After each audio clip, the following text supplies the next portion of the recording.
It was supposed to be a regular Wednesday night, one of those calm evenings where the only sounds were the occasional hum of the heater and the faint tapping of my keyboard. Nothing unusual, nothing extraordinary. At least, that's what I thought. Life had a way of throwing curveballs when you least expected them, and that night was no exception. My wife, Sophia, had her best friend, Carla, over for one of their infamous wine and gossip sessions. This wasn't out of the ordinary. It had become their midweek ritual. To be honest, I preferred it that way. When Carla was around, Sophia seemed more occupied. Their sharp comments, usually aimed at me, were kept between themselves, sparing me the frustration of dealing with them directly. I was in my home office, typing away on a report for my cybersecurity consulting job. My work required precision and focus, catching vulnerabilities in systems that others might overlook. Ironically, I was skilled at uncovering hidden dangers in the digital world, yet blind to what was unraveling in my own home. Funny how that works, isn't it? The muffled laughter from the living room was routine. Carla and Sophia always found something to laugh about, usually at someone else's expense. I'd grown used to the sound, letting it fade into the background as I worked. But then, my name floated through the cracked door like a whispered curse. "Michael's fine, I guess," Sophia said, dragging out the word fine, as if it were a chore to say. That word, fine, has a way of cutting deep. It wasn't a compliment, and it wasn't neutral.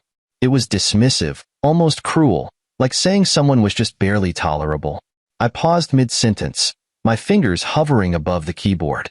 My heart sank as her voice grew clearer.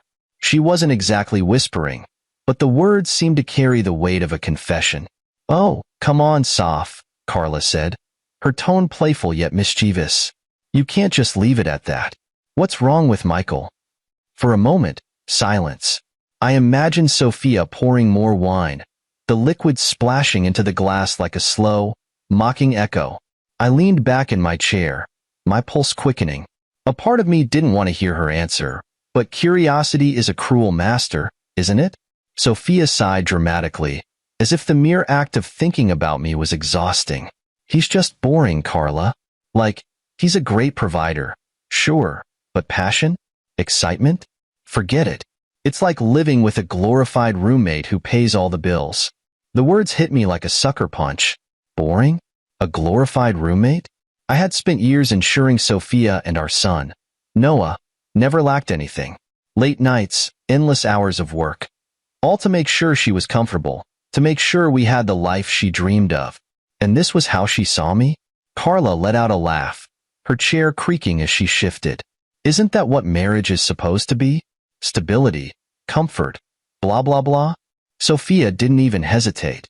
"Sure, but is it too much to want a little fire? A little excitement?" Michael's idea of a wild night is watching a documentary after Noah's asleep. God, I miss feeling alive. That word, alive. It lingered in the air like a ghost, taunting me. How could she say that? After everything I'd done, everything I'd sacrificed, she was comparing me to some vague concept of alive, as if I wasn't enough to make her feel that way. "And don't even get me started on the bedroom," she added, her voice dropping to a conspiratorial whisper that felt like a scream in my ears. My ex, now he knew how to keep things interesting. Exciting. Oh, he drove me crazy. Michael, on the other hand, is predictable.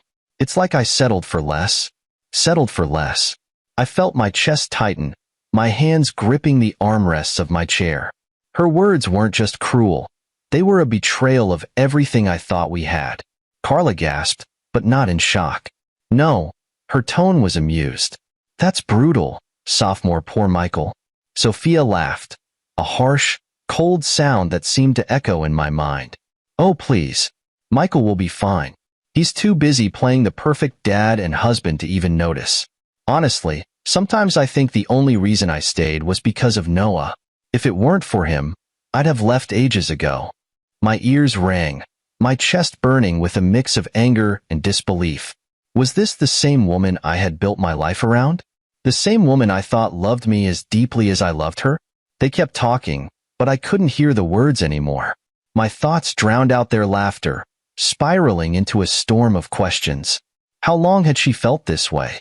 How long had she been lying? To me, to herself, to Noah. I stayed in that chair for what felt like hours, paralyzed by the weight of her words.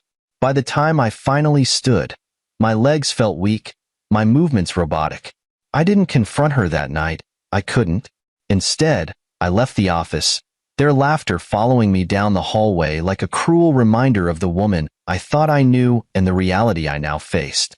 And that, dear reader, is how my world began to fall apart. Not with a bang, but with the sound of laughter and the sting of words that I'll never forget. Would you have done something different in my place? Or would you, like me, freeze under the weight of betrayal? The next morning, the world felt heavier, distorted as if I were seeing it through a fog.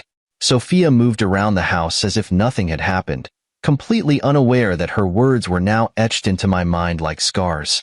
She smiled at me over breakfast, asked me to pass the milk, and kissed Noah on the head as if she were the picture-perfect wife and mother.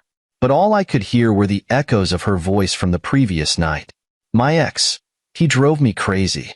Michael's just predictable. The sting of those words twisted in my chest, turning every smile she gave into a mockery, every touch into a betrayal. I couldn't confront her, not yet. A part of me wanted to believe I'd misunderstood, that her words had been taken out of context. Maybe she was just venting to Carla, exaggerating for effect. But deep down, I knew better. Her tone, her bitterness, her outright disdain. They weren't things I could ignore. That evening, I decided to observe her more closely. For the first time, I noticed the small, suspicious details that I had brushed off before. The way she stepped outside to take certain phone calls, her sudden increase in girls' nights, and how her phone was always locked and turned face down on the table. When she stepped outside to call Carla, I finally asked, keeping my tone neutral, "Who keeps calling you so late these days?" Sophia glanced over her shoulder, her smile a little too quick. "Oh, it's just Carla," she said lightly, waving me off. "She's dealing with some drama. You know how she is." I nodded but said nothing. When she returned, she was all smiles, chatting as if nothing had happened. But the seed of doubt had already been planted, and it was growing fast. Over the next few days, I began noticing patterns in her behavior. She would leave at the same times on the same days, claiming she had errands or appointments. Each time, I was left to handle Noah's speech therapy, make dinner, and clean the house. The exhaustion piled on, but Sophia seemed unfazed, oblivious to the burden she was leaving behind. One Friday evening, she grabbed her purse and announced, "I'm heading out for a facial." "Again?" I asked, my voice steady but my chest burning. She froze for a moment before her defenses shot up. "Yes, again. Why are you acting like it's a problem?" I forced a smile. "It's not a problem. It just seems like you've been going out a lot lately." She rolled her eyes, dismissing me as though my observations didn't matter. "I need time to unwind, Michael. You wouldn't understand." She was right about one thing. I didn't understand, but I intended to. That night, after Sophia left, I made my move. I opened the laptop we shared, hoping her carelessness extended to her digital life. My hands trembled as I logged into the shared cloud account linked to her phone. I prayed I was wrong, that I wouldn't find anything, but I did. It didn't take long to find the messages. They were there, staring back at me in cold, undeniable detail. Explicit, detailed, and damning. "I can't stop thinking about you," she had written to him. "I miss you. When can we meet again?" My stomach churned as I scrolled through months of messages. Each one was a fresh stab to the heart. "Being with you makes me feel alive," another message read. "Michael doesn't even notice I'm gone half the time." There were photos, too. A selfie of the two of them at a restaurant, his arm draped around her like he owned her. Hotel receipts. Texts exchanged with a casualness that suggested this wasn't a fleeting affair. It was an ongoing relationship. I closed the laptop, my hands shaking. The betrayal was complete. This wasn't just a crack in our marriage. It was a chasm, impossible to bridge. I sat there in the dark, the weight of everything pressing down on me. The woman I thought I knew, the one I had loved and sacrificed for, was a stranger. Every moment of our life together replayed in my mind, now tainted by the knowledge of her deceit. I wanted to storm into the living room the moment she came home, to throw the evidence in her face and demand answers. But I knew better. She would deny everything, twist the truth, and try to make me question my own sanity. No, I needed to be smarter. This wasn't just about me, it was about Noah. I couldn't let him grow up in a home built on lies and betrayal. I needed to protect him, to ensure that when I walked away, it wasn't impulsive but deliberate and final. That night, I sat in silence, planning my next move. Sophia's betrayal had shattered the foundation of our marriage, but I wouldn't let it destroy me. The days following my discovery felt like walking a tightrope, with every step carrying the risk of tipping into chaos. Sophia had no idea I knew about the affair. She carried on as though nothing was wrong, blissfully unaware that I was planning my escape. I had to be cautious. Every move needed to be deliberate, every action carefully concealed. The first thing I did was secure a house far from the chaos Sophia had created. I spent late nights scouring real estate websites, making discreet phone calls, and arranging for viewings during the hours I knew she wouldn't question my absence. After days of searching, I found the perfect place, a modest two-bedroom house in a quiet town 3 hours away. It wasn't luxurious, but it was safe, a sanctuary for Noah and me to start over. Next, I turned my attention to our finances. Sophia had always been careless with money, relying on me to manage the bills and keep us afloat. That worked in my favor. I withdrew the majority of the funds from our joint accounts, leaving just enough to keep the account open without raising suspicion. I opened a new account in my name, transferring the money into it. It wasn't just about securing my future. It was about ensuring Sophia couldn't use the money I had earned to support her betrayal. Then came the logistics of leaving. I couldn't risk packing too much at once, not with Sophia constantly in and out of the house. I started with items she wouldn't notice: old clothes, Noah's toys, and important paperwork. I hid the boxes in the garage, tucking them behind a pile of clutter Sophia never bothered to clean. Each night, I packed a little more, careful to leave no trace of what I was doing. The tension in the house grew thicker with every passing day. Sophia continued her routine of late-night outings and suspicious phone calls, and each time she left, my heart raced. What if she came home early? What if she found the boxes in the garage? The fear of being caught was constant, but I knew I couldn't stop now. One evening, as I was packing photo albums and documents in my office, I heard the sound of the front door unlocking. My heart leapt into my throat. Sophia wasn't supposed to be home for another 2 hours. I shoved the box under my desk and sat at my computer, pretending to work. "Michael," she called. Her voice slurred slightly from what I assumed was too much wine. "In here," I replied, keeping my tone casual. She appeared in the doorway, her makeup smudged and her perfume overpowering. She gave me a lazy smile and leaned against the frame. "Working late again?" "Yeah," I said, my eyes fixed on the screen. "Just wrapping up a project." She didn't respond, just stood there staring at me for a moment before shrugging and heading to bed. I waited until I heard the bedroom door close before exhaling a shaky breath. That had been too close. The night before my planned departure, Sophia came home late again, reeking of cheap perfume and wine. She barely acknowledged me, muttering something about being tired before heading to bed. I stood in the living room, watching her retreating figure. Contempt boiled in my chest, but I said nothing. Her actions had already spoken louder than any argument ever could. The next morning, I waited for her to leave.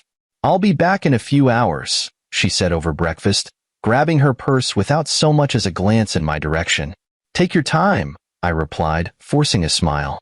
As soon as her car disappeared down the street, I sprang into action. The movers I had hired were waiting nearby, ready to swoop in as soon as I gave the signal. Within minutes, they were at the apartment, efficiently loading everything into the truck. I worked alongside them, directing the chaos and ensuring nothing important was left behind. Noah watched the commotion with wide eyes, clutching his favorite stuffed animal. "Are we going on an adventure, Daddy?" he asked, his innocent voice breaking my heart. "That's right, buddy," I said, kneeling to his level. "Just you and me, a brand new adventure." He smiled, and for a moment, the weight of what I was doing felt a little lighter. By the time the movers finished, the apartment was nearly empty. I walked through it one last time, checking every corner to make sure nothing was overlooked. In the kitchen, I left a stack of papers on the counter. Divorce papers, printed copies of Sophia's messages with her ex, and a handwritten note. It wasn't poetic, but it didn't need to be. Sophia, you've made your choice. Now I've made mine. Don't contact me unless it's through my lawyer. Michael. Along with the papers, I sent copies of the messages to her family members, her parents, siblings, even her closest cousins. I wanted them to know the truth, to see why I was leaving. If Sophia tried to twist the story, they would already know the facts. As the movers drove off with our belongings, I strapped Noah into his car seat and climbed into the driver's seat. I took one last look at the apartment building, the place where so many memories had been made, both good and bad. It didn't feel like home anymore. I started the engine and pulled away, the weight of the past slowly lifting with each mile that passed. Noah hummed a little tune in the back seat, completely unaware of the gravity of what was happening. I envied his innocence. The entire process had taken less than 6 hours. 6 hours to dismantle a life built on lies and betrayal. 6 hours to take the first steps toward a future free from Sophia's deceit. But I knew this wasn't the end. Sophia wasn't the type to let go easily, and as much as I wanted to leave the past behind, I had a feeling it would try to catch up with me sooner or later. I expected Sophia's reaction to my departure to be dramatic, but even my worst assumptions underestimated the storm she would unleash. By the time I reached our new home with Noah, my phone was buzzing incessantly, calls, voicemails, and texts pouring in like a relentless tide. Her first messages were tearful apologies. Michael, please, just come back. I made a mistake. I was stupid. Please, for Noah's sake, let's fix this. At first, I listened to a few, but they all sounded the same. Desperate, empty promises of change, and pleas for another chance. I ignored them, knowing full well that words wouldn't undo the betrayal I'd uncovered. When her apologies didn't work, the messages shifted. Anger replaced remorse. You're a coward, Michael. Running away like this is pathetic. You think you're better than me? You're not perfect either, you know? The venom in her voice during the voicemails was sharp, but it didn't rattle me. If anything, it only reinforced the decision I had made. Sophia wasn't sorry for what she had done. She was sorry for getting caught.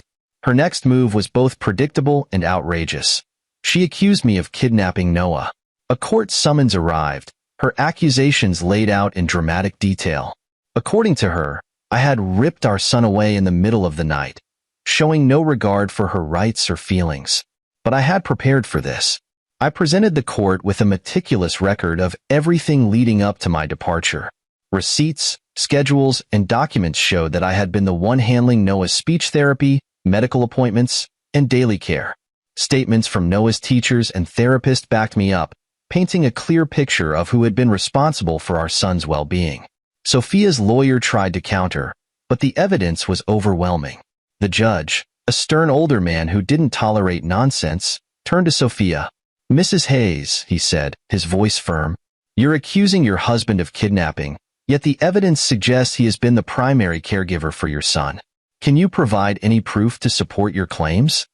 Sophia stammered, her face turning red. Her lawyer attempted to salvage the situation, but the damage was done. The judge dismissed her claim, ruling that my actions had been in Noah's best interest. After the custody claim failed, Sophia turned her attention to our finances. She thought she could drain me dry, but she underestimated just how much I had prepared. I submitted the evidence of her infidelity, the text messages, hotel receipts, and photos she had so carelessly saved to the shared cloud account. The judge wasn't impressed by her excuses. Sophia's lawyer argued for alimony, claiming she had given up her career to focus on our family. But I wasn't about to pay for her mistakes. The judge ruled that I owed her a small amount of alimony for 1 year, citing that her unemployment was voluntary and not a result of our marriage. It wasn't a total victory, but it was enough. The final hurdle was custody. Sophia demanded full custody of Noah, painting herself as a devoted mother. But her actions told a different story. I presented detailed accounts of how I had managed Noah's daily routine, therapy appointments, and education. Testimonials from his therapist and teachers emphasized my dedication and involvement. Sophia, on the other hand, had little to show. Worse, her angry voicemails and threatening texts became part of the evidence. The judge reviewed everything carefully before delivering his verdict. Primary custody will be awarded to Mr. Hayes, he declared. Mrs. Hayes will have supervised visitation rights contingent upon her ability to demonstrate stability and refrain from further harassment. Sophia's jaw dropped. She sputtered in protest, but the ruling was final. For months, Sophia struggled with the supervised visits. She didn't drive, which meant relying on her cousin to bring her 3 hours each way. Initially, she showed up, but her interest waned over time. Weeks turned into months without a single visit. Then came the predictable shift. During one of her rare visits, Sophia tried to reconcile. "I've changed, Michael," she said, her voice soft and pleading. "I've been seeing a therapist. I want to be better, for Noah, for us." Her words were hollow, a last-ditch attempt to regain control. I kept my responses neutral, unwilling to escalate the situation. Things came to a head one evening when she showed up at my new home unannounced, dragging a suitcase behind her. "What are you doing here?" I asked, blocking the doorway. "I'm moving back," she said confidently. "It's what's best for Noah. He needs both of us under one roof." I stared at her, disbelief giving way to anger. "You can't just decide to move in," I said firmly. "This is my home too," she argued, her voice rising. "You can't keep me away from my son." I didn't argue. Instead, I stepped outside and called the police. By the time they arrived, Sophia was in tears, accusing me of being heartless. The officers escorted her off the property, warning her not to return uninvited. After the incident, I went back to court to modify the custody agreement.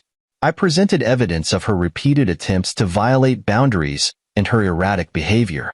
The judge agreed, suspending her visitation rights entirely. Sophia's reaction was as dramatic as expected. She flooded my email with messages, tearful apologies one moment, venomous insults the next. But I didn't engage. I had learned by then that giving her attention only fueled her antics. With the legal battles behind me, I finally felt like I could breathe. Sophia's chaos no longer held power over me, and I could focus on what truly mattered: building a stable, loving environment for Noah. With Sophia finally out of the picture, I began to focus on rebuilding my life and creating a stable environment for Noah. The court battles had left me drained, emotionally, physically, and mentally. But I couldn't let that show. Noah needed me to be strong, and I was determined to give him the life he deserved. However, balancing my demanding job as a cybersecurity consultant with single parenting proved to be more challenging than I had anticipated. Between therapy sessions, schoolwork, and managing the household, I was stretched thin. I knew I couldn't do it alone, even if admitting that felt like conceding defeat. That's when Grace entered our lives. Grace came highly recommended by Noah's therapist. She was a professional caregiver with years of experience working with children with special needs. Her references spoke of her as someone patient, kind, and deeply committed to the families she worked with. At first, I was hesitant. Letting someone new into our lives felt like a risk, especially after everything we had been through. But when I met Grace, my reservations began to fade. She had a calm demeanor and an easy smile that instantly put me at ease. Her first interaction with Noah was nothing short of magical. She knelt to his level, smiled warmly, and said, "Hi, Noah. I've heard so much about you. Do you want to show me your favorite toy?" Noah hesitated for a moment before grabbing his stuffed dinosaur and handing it to her. It was a small gesture, but it spoke volumes. Trust didn't come easily to him, and seeing him connect with Grace so quickly was a relief. Over the next few weeks, Grace became an integral part of our lives. She created structured routines for Noah, helping him feel secure and reinforcing the skills he was learning in therapy. Her patience was remarkable. She never lost her cool, even during Noah's most challenging moments. But it wasn't just her professional abilities that made an impact. It was the warmth she brought into our home. Grace had a way of making even the most mundane moments feel special. Whether it was singing silly songs while tidying up or teaching Noah new games, her presence turned our house into a home again. For the first time in months, I felt like I could breathe. Grace took over many of the day-to-day responsibilities, allowing me to focus on work without constantly worrying about Noah. The weight on my shoulders began to lighten, and I found myself smiling more often, laughing even. Grace wasn't just good for Noah. She was good for me too. Her positivity was infectious, and her sense of humor often caught me off guard. One evening, as we sat at the kitchen table planning Noah's therapy schedule, she looked up with a grin. "You know, Michael," she said, "if cybersecurity ever gets boring, you could always make a living as a gourmet grilled cheese chef." I laughed, a genuine laugh that I hadn't heard from myself in a long time. It was strange and wonderful, this feeling of lightness she brought into my life. As the months passed, our bond deepened. It started with small moments, a shared smile here, a quiet conversation there, but it quickly grew into something more. I found myself opening up to Grace in ways I hadn't with anyone else. I told her about my struggles as a single parent, my fears for Noah's future, and the lingering pain from Sophia's betrayal. Grace listened without judgment, offering words of encouragement that always left me feeling lighter. She never tried to fix me or offer unsolicited advice. She simply held space for me to process everything I'd been through. In her presence, I felt seen and understood in a way I hadn't in years. One evening, about a year after Grace joined our lives, we found ourselves sitting on the back porch after Noah had gone to bed. The air was cool, and the sound of crickets filled the silence between us. Grace was sipping a cup of tea, her gaze fixed on the horizon. "I've been meaning to tell you something," she said, her voice calm but tinged with nervousness. "What is it?" I asked, my heart pounding for reasons I couldn't quite explain. She set her cup down and turned to face me.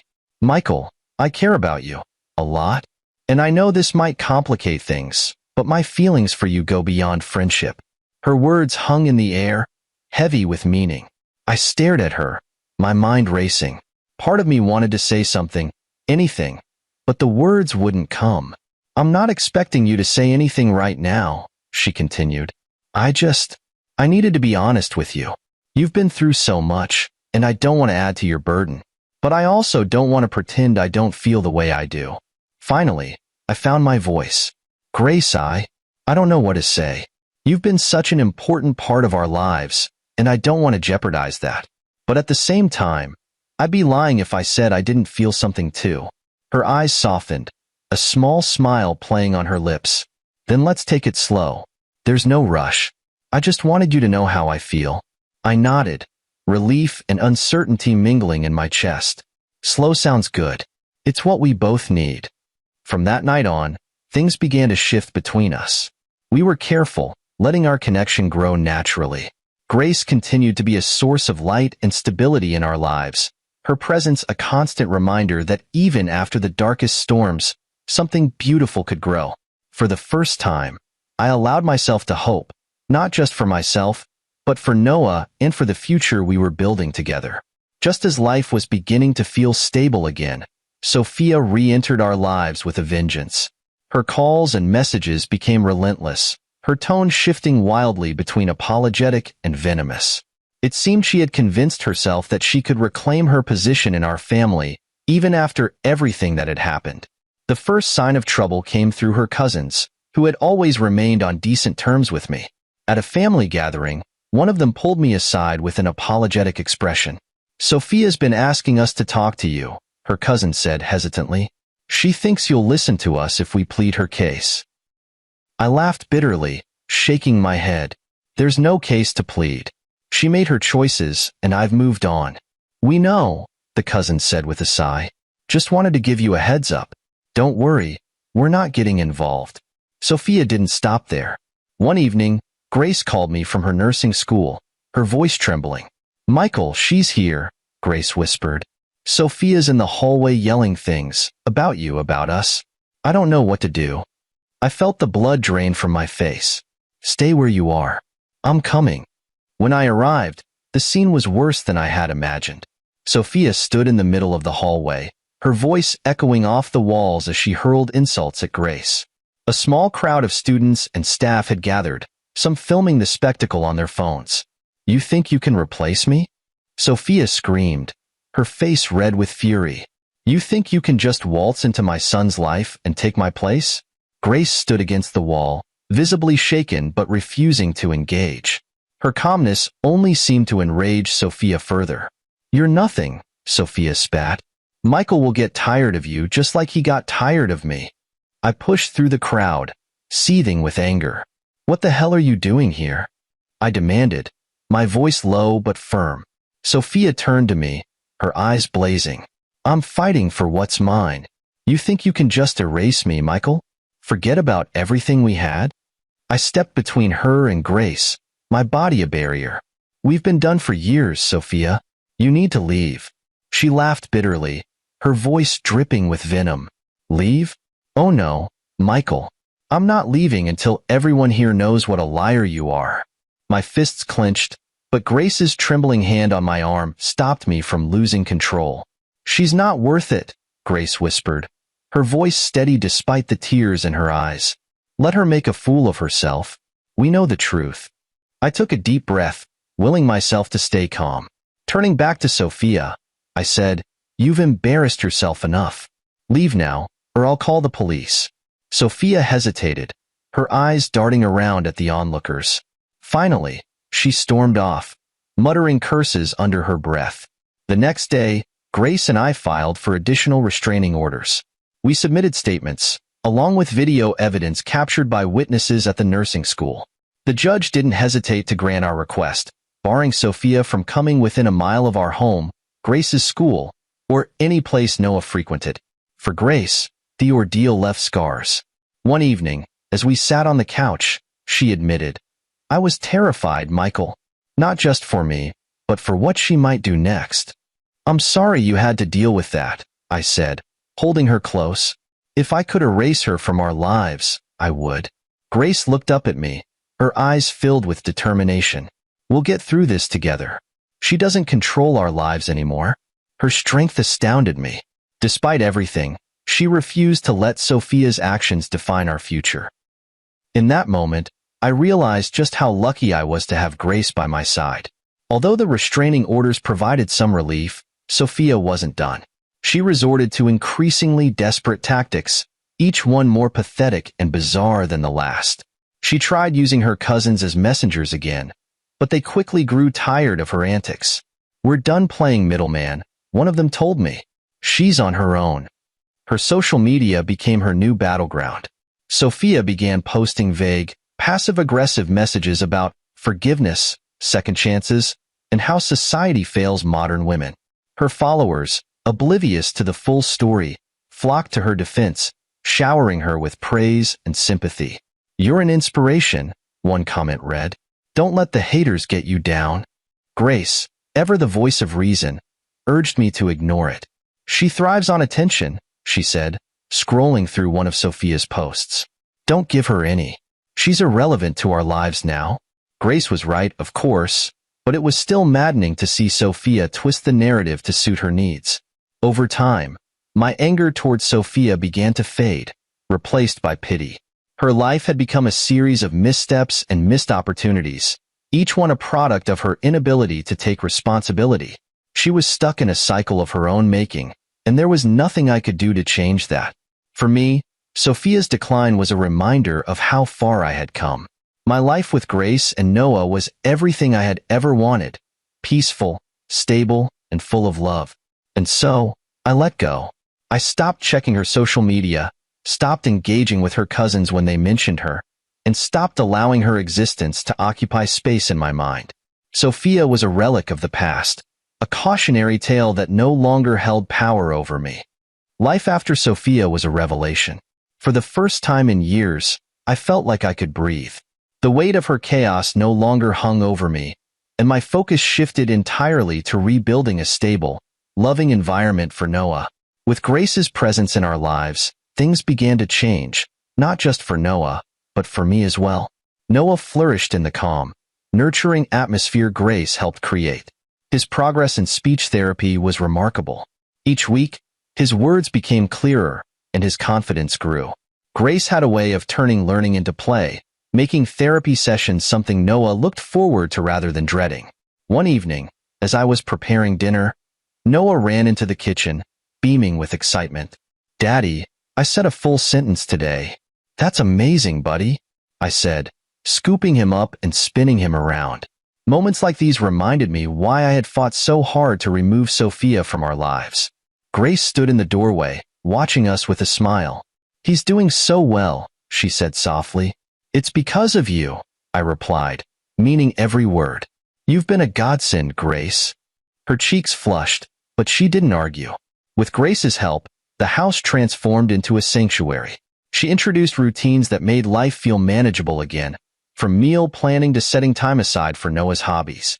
The structure brought a sense of normalcy I hadn't realized I'd been missing. For me, the adjustment was more difficult.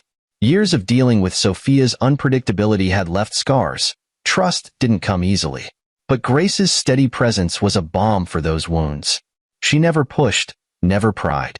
Instead, she offered quiet encouragement, reminding me through her actions that I didn't have to face everything alone. Grace had a way of making even the simplest moments feel special. Whether it was baking cookies with Noah or suggesting family movie nights, she brought laughter back into the house. One evening, after Noah had gone to bed, Grace and I found ourselves sitting on the couch, sipping tea. She nudged me playfully. "You know, you're not half bad at this single dad thing." I laughed, a real, deep laugh that felt foreign yet wonderful. "I've had a lot of help," I said, meeting her eyes. Her smile softened, and for a moment, the world seemed to still. It was in those quiet moments that I realized how much she had come to mean to me. Despite the growing bond between us, I couldn't deny the lingering fear. Sophia's betrayal had left me guarded, and the idea of opening my heart again felt like stepping onto a tightrope without a safety net. Grace seemed to sense this. She never pushed or demanded more than I was ready to give. Instead, she allowed our connection to grow naturally, letting time and trust guide us. "You don't have to rush," she said one evening as we sat on the back porch. "We've got all the time in the world." Her patience was both comforting and terrifying. For the first time, I allowed myself to hope. Not just for a future with Grace, but for the possibility that love could truly heal even the deepest scars. It was Noah who gave me the final nudge. One evening, as Grace tucked him into bed, I overheard their conversation. "Good night, Mommy," Noah said, his voice soft but sure. I froze in the hallway, my heart swelling with emotion. Grace glanced toward the doorway, her eyes meeting mine. The joy and surprise on her face mirrored my own. From that moment, everything became clear. Grace wasn't just a caregiver or a friend. She was family. She had filled the void Sophia left behind, not by replacing her, but by creating her own space in our lives. With Grace by my side, I began to rediscover parts of myself that I thought had been lost. I laughed more freely, dreamed more boldly, and approached life with a sense of optimism I hadn't felt in years. For the first time, I allowed myself to imagine a future that wasn't defined by pain or betrayal. Instead, it was one filled with love, stability, and the kind of happiness I thought had been out of reach. It didn't take long for me to realize that Grace wasn't just a part of our lives. She had become the foundation of it. Every moment we spent together, from the simple joy of family dinners to watching Noah's laughter light up the room, reaffirmed what I already knew. Grace was the future I wanted for both myself and Noah. But as much as I knew I loved her, the scars from my past made me hesitant to take the next step. Marriage had once been a source of heartbreak, a constant reminder of betrayal. Could I trust again? Could I allow myself to truly embrace this new chapter? It was Noah who gave me the courage to move forward. One evening, as Grace read Noah a bedtime story, I stood in the hallway, quietly listening. She had such a way with him, her voice warm and soothing, her smile genuine. When the story ended, Noah looked up at her and said, "Good night, Mommy." The words stopped me in my tracks. Grace froze, her eyes widening as she glanced at the doorway where I stood. She looked at me, her expression a mixture of surprise and emotion. It wasn't something we had discussed. Noah's attachment to Grace had grown naturally, just as my feelings for her had. But in that moment, I knew. She wasn't just someone who helped us. She wasn't just someone I cared about. She was family. The following week, I planned something simple yet heartfelt. Grace wasn't someone who needed grand gestures. Her kindness and warmth made her appreciate the quiet beauty of life.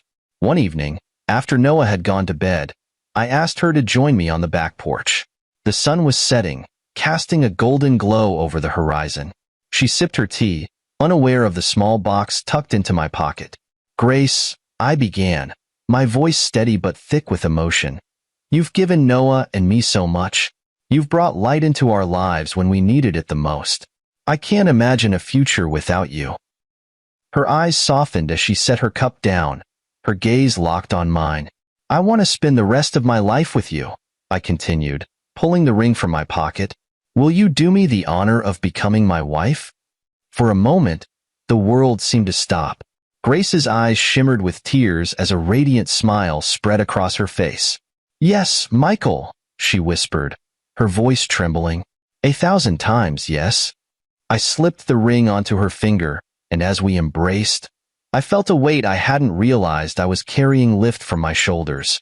This wasn't just a new chapter. It was a new beginning. Our wedding was a small, intimate affair, held in a quiet garden surrounded by close friends and family. Noah served as my best man, proudly carrying the rings down the aisle with a grin that could melt the coldest heart. Grace was breathtaking in a simple yet elegant gown, her smile brighter than the sun. As she walked down the aisle, her eyes never leaving mine, I felt a deep sense of peace. The ceremony was filled with laughter, tears, and promises spoken from the depths of our hearts. When the officiant pronounced us husband and wife, Noah let out a cheer, and the three of us shared a group hug that felt like the beginning of forever. Even Sophia's cousins, who had remained close to me after the divorce, attended. They embraced Grace with open arms, treating her as part of the family. "You've been through so much," one of them said during the reception. "It's about time you found someone who truly makes you happy." Their words reassured me that this was where I belonged. Grace wasn't just my wife. She was the mother Noah deserved and the partner I had always needed. As the days turned into months, our new family dynamic flourished. Grace officially became mommy to Noah, their bond growing stronger with each passing day. She never tried to replace Sophia, but instead carved out her own space in his heart. For me, life with Grace was a revelation.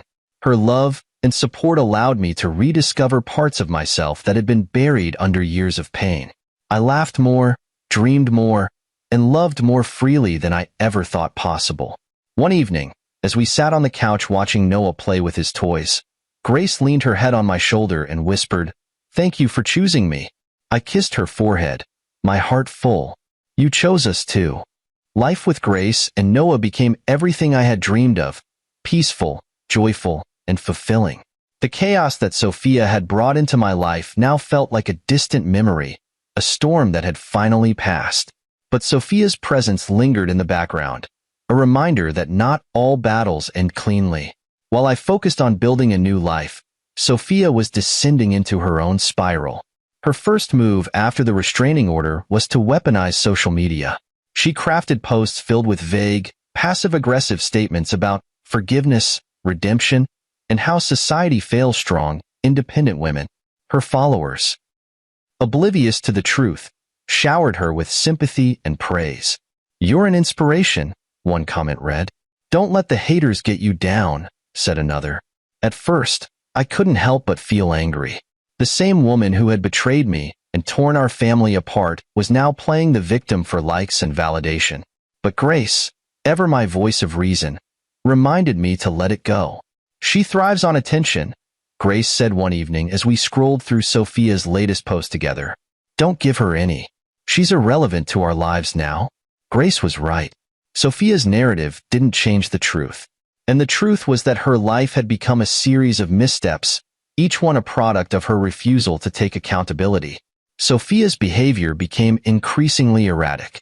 She began reaching out to her family, begging them to intervene. Even her once loyal cousins, who had remained cordial with me, refused to get involved. "She's grasping at straws," one cousin said during a phone call. "Honestly, Michael, we're tired of her antics too." Her desperation reached new heights when she enlisted in the military, a decision that seemed completely out of character. At first, I didn't believe it, but her cousins confirmed the news. She said it's her way of proving she's changed, One of them explained with a shrug. But Sophia's stint in the military was short-lived. Within 3 months, she was discharged for disciplinary reasons. It was clear she was still the same person, unwilling to follow rules or take responsibility. As Sophia's attempts to reclaim control of her narrative continued to fail, I found my anger toward her fading, replaced by pity. She was stuck in a cycle of her own making, unable to break free from the consequences of her choices. Meanwhile, my life with Grace and Noah flourished. Grace had not only become a loving wife, but also a devoted mother figure to Noah. Watching them together filled me with a sense of peace and gratitude I hadn't felt in years. One evening, as we sat on the porch watching Noah play in the yard, Grace leaned her head on my shoulder. "Do you think we're ready for another adventure?" she asked, her voice soft. I smiled, knowing exactly what she meant. We had been discussing the idea of expanding our family, and the thought of bringing another child into our lives felt like the perfect next step. "We've built something strong," I replied, squeezing her hand. "Whatever comes next, we'll handle it together."